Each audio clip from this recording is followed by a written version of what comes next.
First of all, I want to thank everyone for coming. In his life, he wrote a book to tell his stories of his life and the people around him. He was a true storyteller, and I think that's what all that we remember about him most fondly, is he was able to tell a good story that had truth to it and had love in it. Joyce said he would die when he was 55. Well, he wasn't too truthful about that.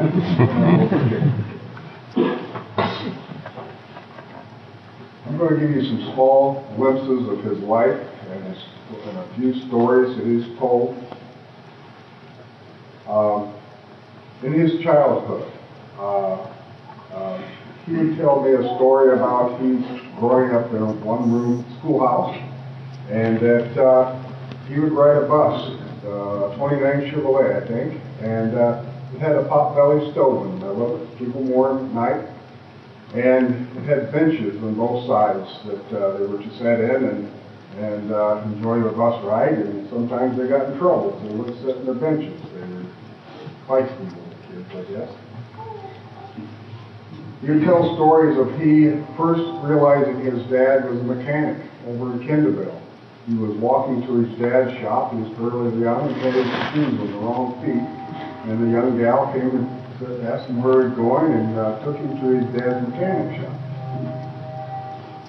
He would go hunting with his dad, and rabbit hunting mostly, but he remembers crawling under a fence, following his dad, and there was a skunk right there, and he got sprayed.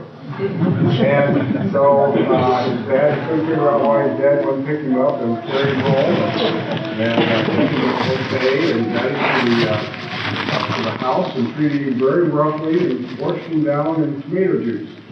And he never forgot that. And another time he was up with his dad ice fishing.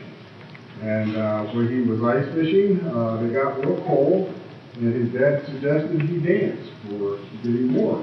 And ended up, he was a fairly good dancer, and his dad was clapping, and he was dancing, and where to know, he had his dad doing the jig, and they stayed warm.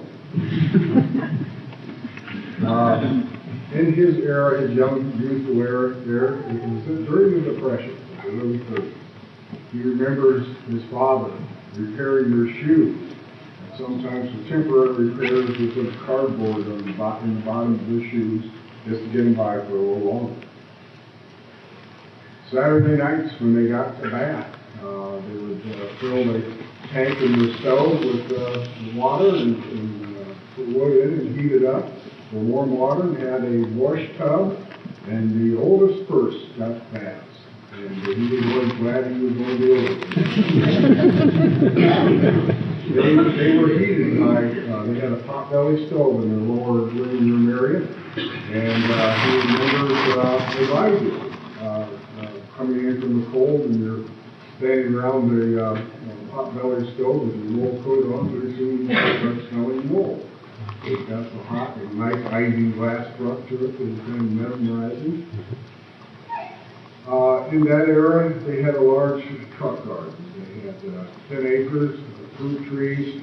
They had a lot of vegetables and fruit that they had canned and preserved for winter months.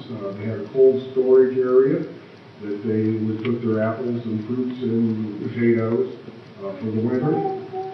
And then the excess they would take to the courthouse. They'd have a farmer's market on the weekends, and they'd go sell some of the vegetables at that time for extra money. He and his brothers would walk along the railroad tracks and gather coal that had fallen off the train, and to subsidize the heating of the coal stove.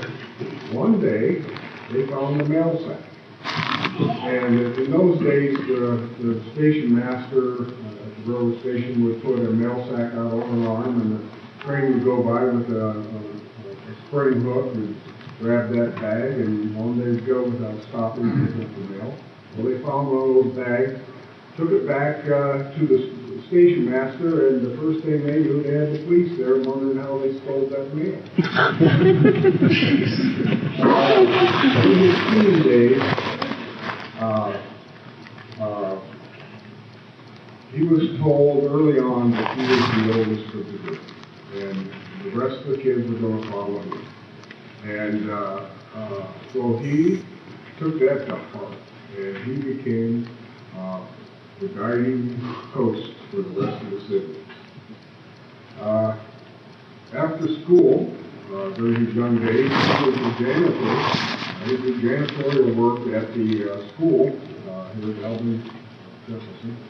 And he liked the camaraderie of the janitors, and sitting down in the boiler room and just talking about things and going on in that room.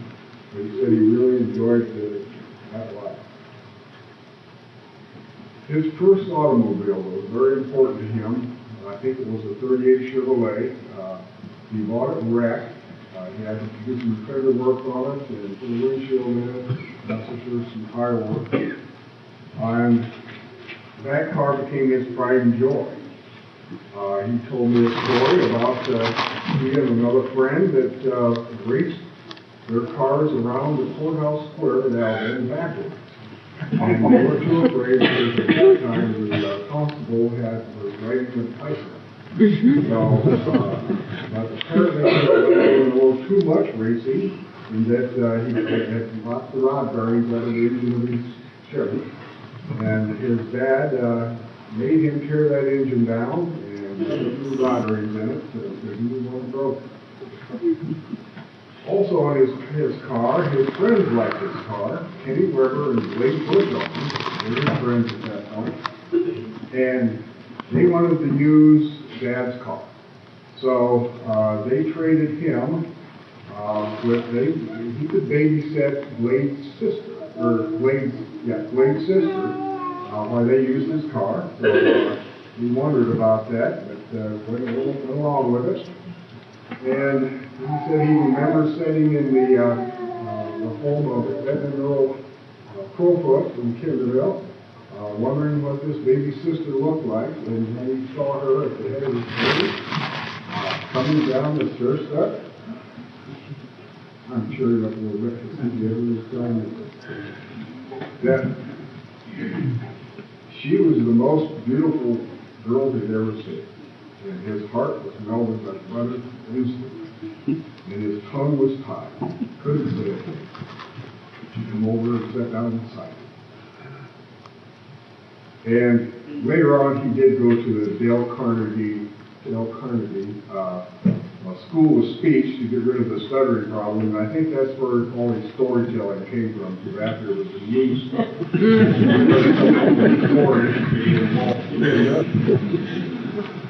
Anyway, he decided he would like to start dating the Judy Bushel, and Edna, which is a little on the stern side, told him there's just no way. And Earl Crowfoot had been in World War I and came to know Dan Leatherman. They were in World War I together, and he stood up for my dad and told Edna that the son of Dan Leatherman's could date their daughter. So that's how that started. One of the first dates, Virginia and he were on. Dad wanted to impress this young gal, so he apparently has been raiding out, and there's a large water hole. And Dad was going to run through it real fast to prove himself. And blew the floorboard, the cover off the battery right underneath Virginia's legs and got her soaking wet. Which actually ended up being one of the good things of his life, because that broke the ice. And they had a good time just getting her dried out, and he thought that actually was a good thing in disguise. Also, in their early dating period, they were going to Fort Wayne to see a double feature. And Emma told them they'd be back at 10 o'clock. And they didn't get back until 1. When they got got back to Kimberville, the light on the porch was open, was on, and Edna came out the front door and told Ernie that he needed to go home, and he was in trouble. And he was so shook up, he went and talked to his mother what he was going to do. He loved this young gal. So the next morning he went back and apologized to Edna for being so disrespectful to her and her family. He said that's the hardest trip he ever made.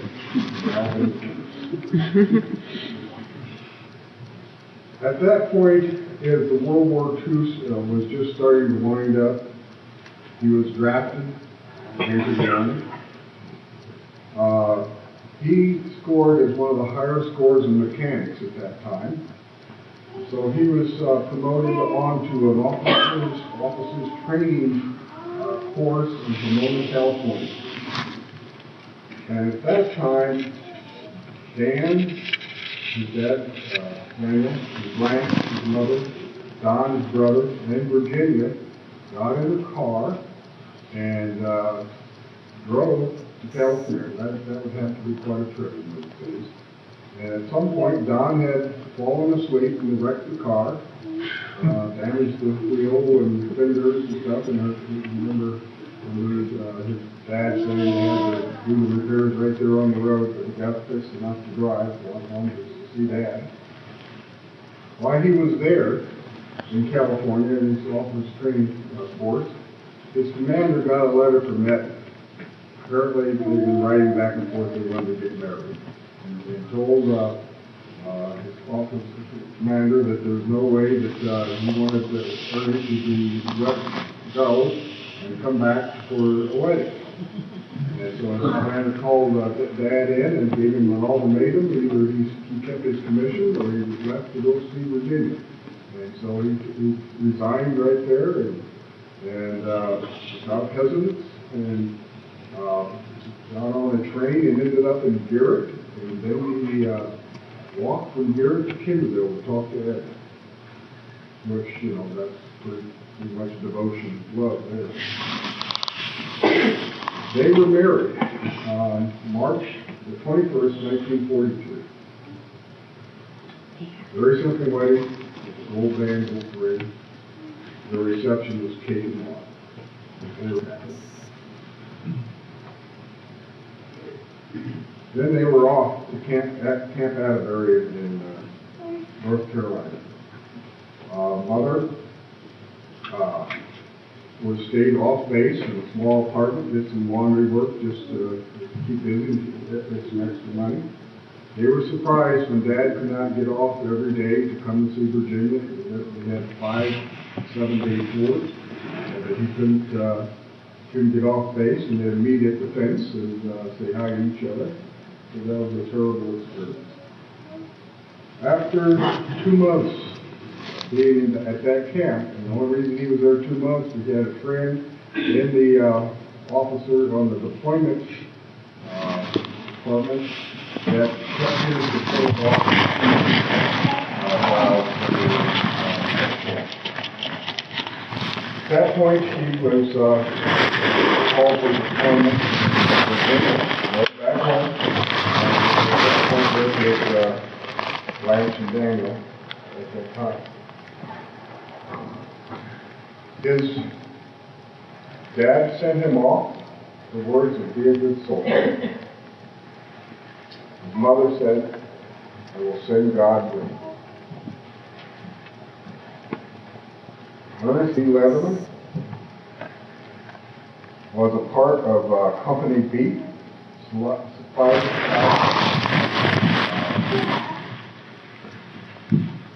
supplied battalion, 2nd Army, also called Eulogy. His induction was September the 1st, 1942. His discharge was November the 30th, 1945. He served in Africa, England, France, Berlin, Holland, and Germany. The battles, campaigns that he was in were Normandy, northern France, the Ardennes, Rhineland, and Central Europe. the decorations and citations he received was the American Theater Ribbon, the European Theater Ribbon, 5 Bronze Stars, Good Conduct Medal, Victory Medal, World War II, and the Belgian Fortune. When he shipped out to North Africa, he crossed over to Morocco.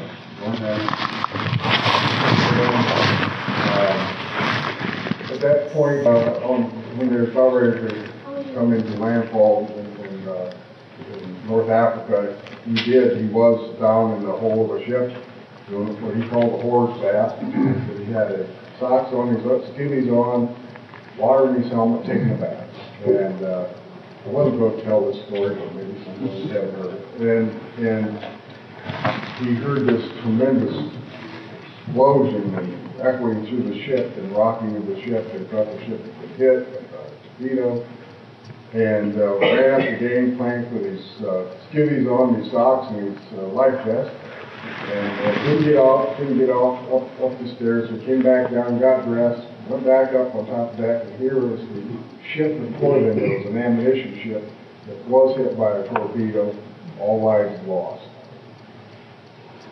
That's one of the stories that I've heard many times.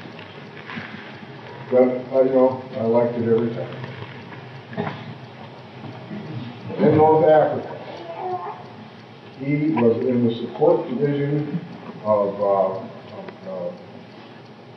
supporting Patton and his tank divisions, fighting Rommel across North Africa, all the way to Tunisia. And at Tunisia, he was re-employed to England, which they were starting to get ready for D-Day invasion. At that point, his company was involved, assigned 66 transport trucks to get them waterproof, ready for the invasion. He said that they extended the air tanks on the inlets of the carburetors, waterproofed all electrical, and he was proud that none of the 66 trucks drowned in going into the water, and they didn't make it to shore. That he stood waist high in water, 50 caliber machine gun, landed, and his driver was up to his chest. He was afraid that they would hit a bomb crate, and they would drown. They did make it. They landed safely. That was D+6, actually. 6 days after D-Day. And they were fresh troops right out of the barracks. One of the first encampments at night, he dug his foxhole under the tree, which he forgot. You're not supposed to do that. So the tree and blows you up too. But he did it anyway. And also, the British troops had bombers coming over in the evening. They started shooting tracer ammunition at these bombers, which showed them where they were at. So the bombers came around and started bombing them. And he would hear the whir of the bombs coming down, a thud when they hit, and a click, click, click, and then the bomb would explode. And he said at that point, you always prayed that bomb wasn't close to you. He told me many times, he had himself, his helmet, and God in his little foxhole with him. There were several of his friends that died that night, one of a heart attack.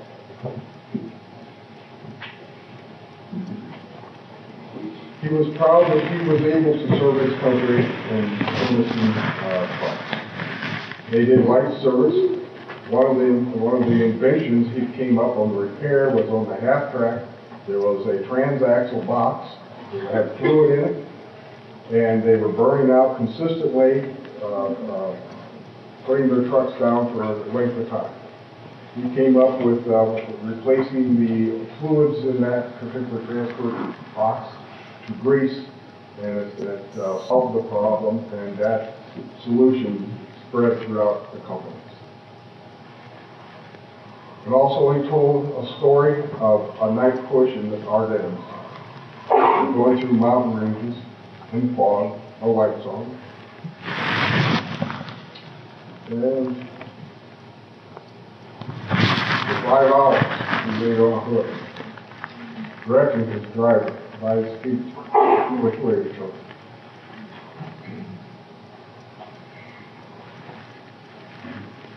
At the end of the war, a memorial celebration, celebration of the end of the war in Berlin, Germany. He was part of an army club. Very proud. And then Churchill scholars. And they just got there 2 days before the parade. They were taken in, slick, and ready for a parade. The Russians there at that time were battered and beaten with horse-drawn carriages. 2 days later, when the parade was there, ready for the parade, the Russians came in, stiffed and polished with brand new Studebaker trucks. His war memories stayed with him. They were etched in his heart, his memory. And that's how many of the stories were he kept telling with vigor because they were partly finished. After the war, he came back to Alabama. He had a chance to stay in the service and be a career officer. He wanted to come back to Alabama, and with his brothers Everett and Don, start a business. They started a business of servicing vehicles. They had to build a building first, and there wasn't anything in Alabama. Alabama was a one-horse town. He could not get funding from the local Alabama bank, so again his father stepped up. A World War I veteran with Dan with Mountain Brakes in Kendallville Valley. He loaned them $4,500 to get started in the business. They did everything the hard way. They dug a foundation for this building. It took them 3 weeks, hand shoveling and clay. It took them 2 weeks to pour the concrete with the Virginia bar race, gathering rocks out of the field and throwing them in the concrete. They didn't go farther. They formed and cast 1,000 cement blocks to build the buildings with. They salvaged a boiler system out of the county highway department across the street that lasted until the 1980s. I think the building era when they first started building was between 46 and 48. That's a grand opening. They had just put down fresh gravel and graded it. The first customers were fine. The ones that came later got stuck, and they had to pull them up. But they made $346 that first day. They thought they were rich. And the first company that they developed was Alvin Implement Company. And the service and change oil in vehicles. They had a farm equipment sales business also. One of his trade-ins in the early years was a manure spreader. And when he went out to pick the manure spreader up, there was a pitchfork. They sold autographed TVs, very first TVs. They started selling new Studebaker trucks. They got their cars. They had gotten inbuilt, and eventually, with Elmer Demery's help, they became the Studebaker.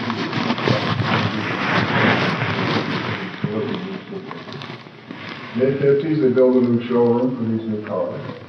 Mid-60s, they started selling Ford. And somewhere in between, in the late 50s, early 60s, Ernie and Everett still drove school buses. 4 or 5 years.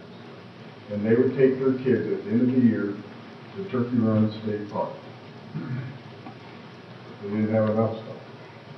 In the early 1870s, they got into other businesses. They were building trailhead and travel trailers, building new homes, moving old homes, sold modular homes and appliances.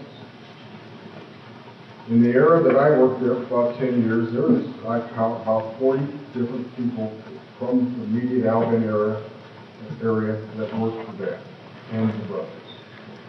Dad had a kind word for all of them. He encouraged everybody to live their life, even when they had problems. Dad wasn't, and the boys weren't all about work either. They raised stockpiles. They had L1, 2, and 3. And I think Dwayne still has one of the bodies back in his shop. During the weeks, they would repair and work on these cars, and I liked the roar of the engines in their shop. It was warm, and the smell of gasoline. And the weekends they'd race. The kids that would go with them, that was our weekend pastime. They'd get all dirty and muddy and loved it. Slug Moore was their driver. He was the best driver ever. Still proud of him.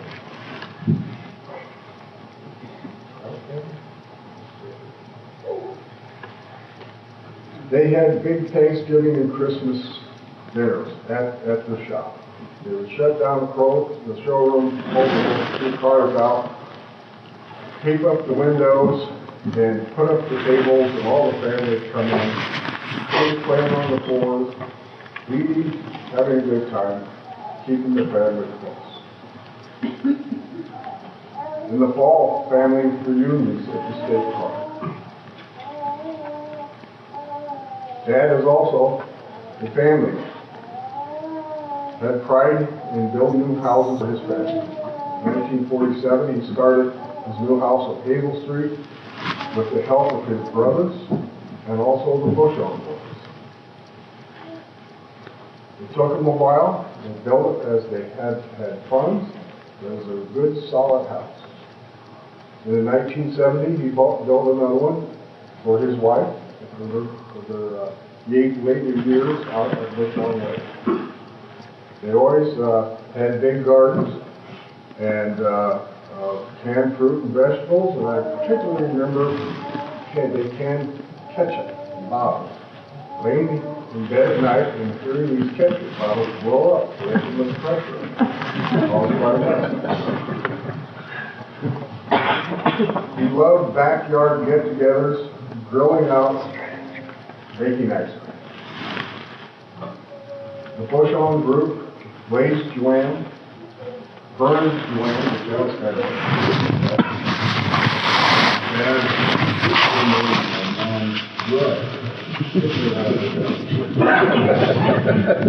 Billy Carroll Bush, Ronnie and Mary Nash, his brothers and sisters, all great. Road trips on Sunday, senior day of tradition. We go to Creek Kindergarten to see the Crowlets.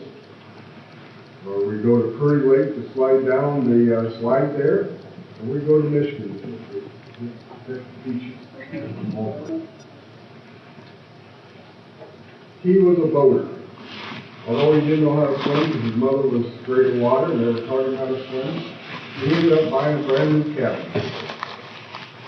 And the first thing he did was go to the power squad when he figured out how to operate it. His best boating experiences were Lake Wallasey. I can remember him out on the lake in Wallasey. He'd be the only one with a orange life vest on.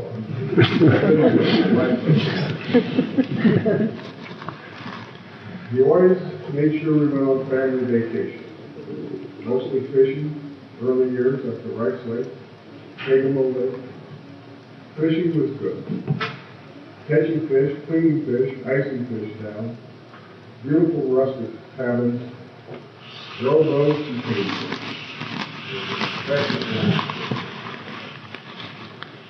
There was a couple of other little incidents. I was watching my sister, and she rolled down a steep bank into a creek, and yeah, so she was gone. And then Mary broke up for some reason after a romantic issue, running off to the pier with all her clothes on.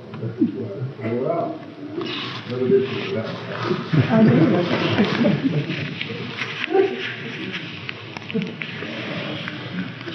Dad was a hard worker. Dependable, never falling off. I can't remember him being ill. Virginia provided his well-being during his life, kept him on track. Later life, they enjoyed traveling. He had several different motorhomes that they traveled in. He liked that. They also traveled over to Europe and went to the battle sites that he was at.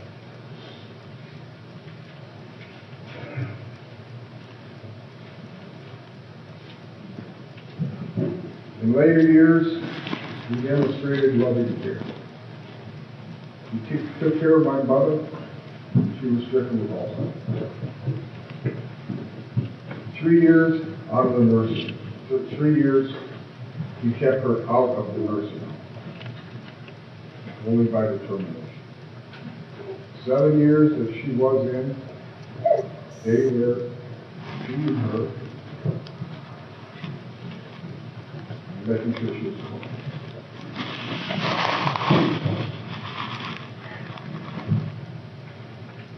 He was always a positive man, getting things done.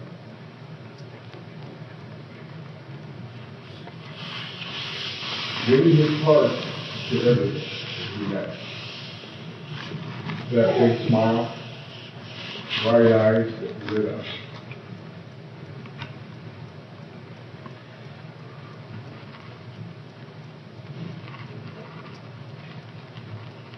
He was with him. And when you met a stranger with him, he was a stranger all. He would introduce you. Always bragging about his children and grandchildren. Always spoke of the Reverend name he was protected.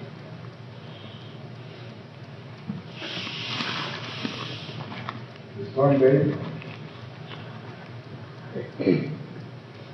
Dad gave Dave a vision of life. Independent freedom. Life. Real work. Dave became Dad. Dad became Dave's right hand as he went into retirement. Dave loved him deeply.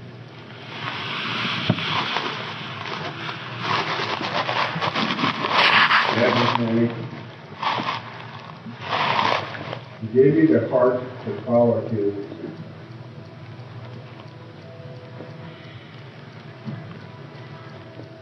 I also find joy in my life with my friends. We shared the passion of working on the studio. It has given me peace in knowing that it's okay.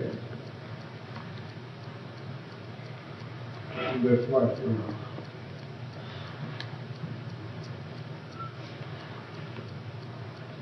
His daughter Kate was Dad's boy.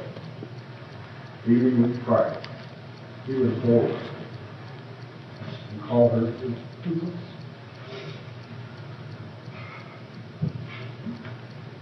He nourished her with his love. Seeing that, she grew up strong. Put insight into loving relationships. The grandchildren, he would get them in front of him, make sure he had their attention.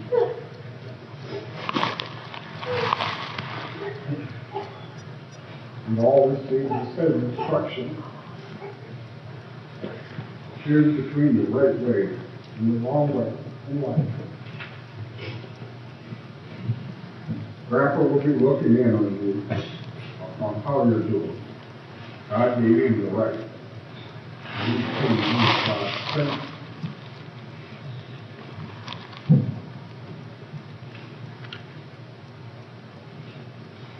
That which is made for peace. To confess Christ as his Lord and Savior. Loving memories of Dad are his life's fruit. When Dave laid Dad into bed, holding his hand, Dad said, I'm going. Dad told him, I love him. Thank you, Dave. Dad's spirit was called. Now he's with his love. We are left with Dad's truth to love one another. He loves us all. Loving friend, on the hour of Dad's passing time, life's bar has just been set fire. Thank you.